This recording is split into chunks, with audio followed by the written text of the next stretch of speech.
আসসালামু আলাইকুম। সমাজের বন্ধুরা, আমি একটা গল্প আপনাদের সামনে বলি। গল্পটা এরকম যে আমাদের মুসলিম উম্মার হযরত মুসা আলাইহিসসালামের নাম আপনারা শুনেছেন। হযরত মুসা আলাইহিসসালাম যখন ইসলাম প্রচার, একাত্মবাদ প্রচারের জন্য আহ, এসছেন এবং তার উপর নির্দেশনা আসছে, তিনি একাত্মবাদ প্রচার করতেছেন, তখন কিন্তু তৎকালীন যে বাদশাহ ফেরাউন, এই ফেরাউনের সাথে তার একটা ফ্রিকশন সৃষ্টি হয়ে গেছে।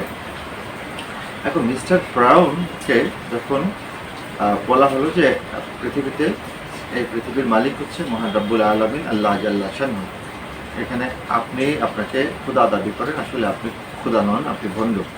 তো এই যে কথাটা বলার পরে তখন মানুষের ভিতরে একটা বিশ্বাস স্থাপন শুরু হলো যে সত্যি পৃথিবীর মালিক মুসার খোদা, মুসার আল্লাহ হচ্ছে প্রকৃত মালিক এবং ফেরাউন হচ্ছে বাদশাহ, এবং ফেরাউন আমাদেরকে প্রতারণা করতেছে বা আমাদেরকে ঠকবাজি করতেছে।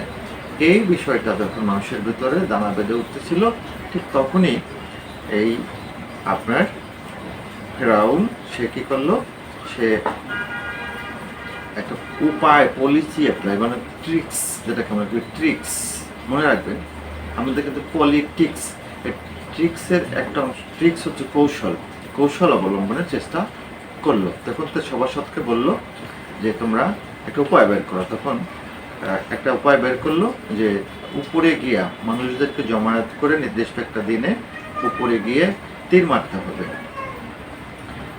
এবং মানুষকে দেখাতে হবে যে মুসার আল্লাহকে আপনি মেরে ফেলছেন, যেই কথা সেই কাজ।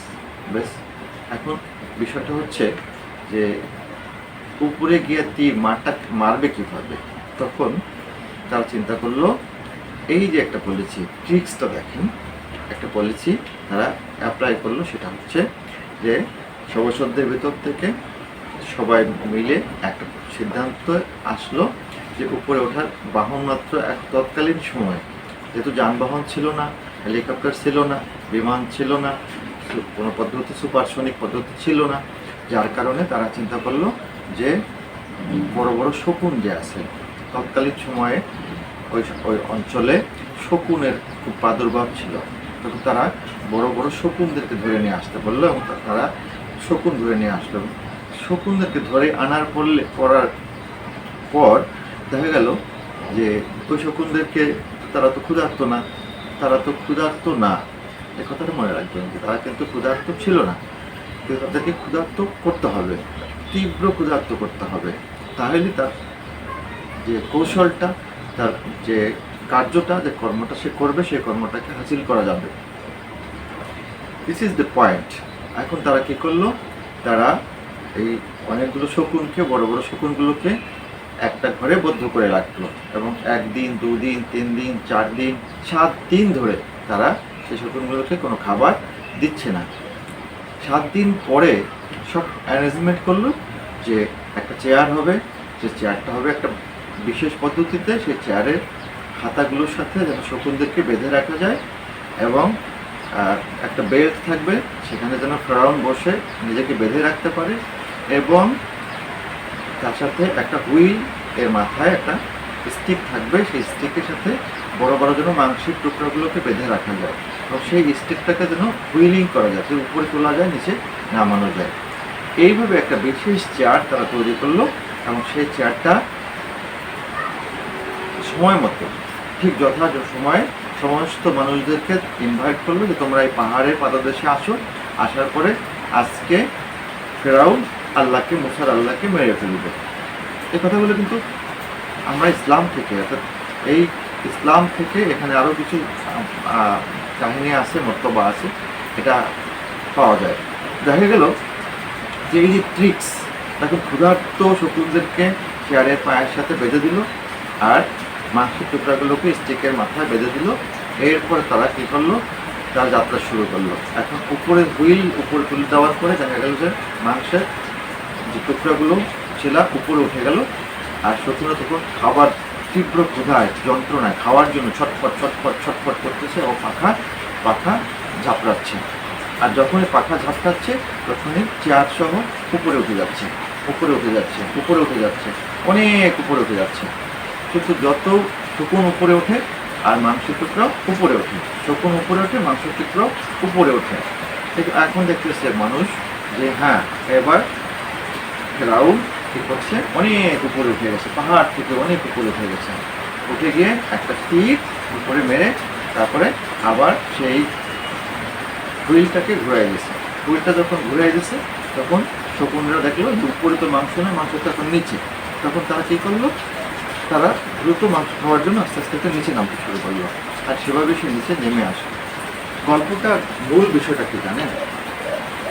গল্পটার মূল বিষয়টা ফেরাউন বা মুসা আলাইহিস সালাম নয়, আমার মূল বিষয়টা ট্রিক্স। ক্ষুধার্ত রেখে তাকে দিয়ে প্রত্যেকটা জীবের কাছে তার নিজের জীবন হচ্ছে সবচেয়ে বড়, নিজের জীবনের চেয়ে বড় পৃথিবীতে কোনো প্রাণী নেই যে নিজের জীবনের চেয়ে বড় কিছু আছে। এখন তারা কি করলো, তারা এই ট্রিক্সটাকে রাজনৈতিক ইস্যুতে ছেড়ে দেওয়া হলো, যাতে রাজনৈতিকভাবে যাদেরকে বলা হয় পলিটিক্স ট্রিক্স পাস, ক্ষুধার্ত রাখলে তাদেরকে দেওয়া অনেক কাজ করানো যায়। ক্ষুধার্তর একটা কথা হচ্ছে দারিদ্রতা হচ্ছে মেইন একটা পয়েন্ট। দারিদ্র লোক যদি থাকে, দারিদ্রতা দারিদ্রতাকে যদি রাখা যায়, মানুষ যদি অভাবী থাকে তাহলে অভাবী মানুষকে কিছু দিয়ে ধরিয়ে দিলে তাকে দিয়ে অনেক কাজ করানো যায়। যেমন অনেক দেখে লাঠিয়াল বাহিনী আছে, এই যে মাস্তান বাহিনী আছে, এই গ্যাং সেই গ্যাং, ওটা। মূল কারণ কি, তাদের যথেষ্ট সম্পদ নেই, দৌলত নেই, অর্থ নেই। তারা কি করছে, কেউ দেওয়ার কথা বলছে এবং তাকে একটা প্রস্তাব দেওয়া হচ্ছে তুমি এটা করলে এটা পাইবা। তো এই কাজগুলো করানো যাচ্ছে।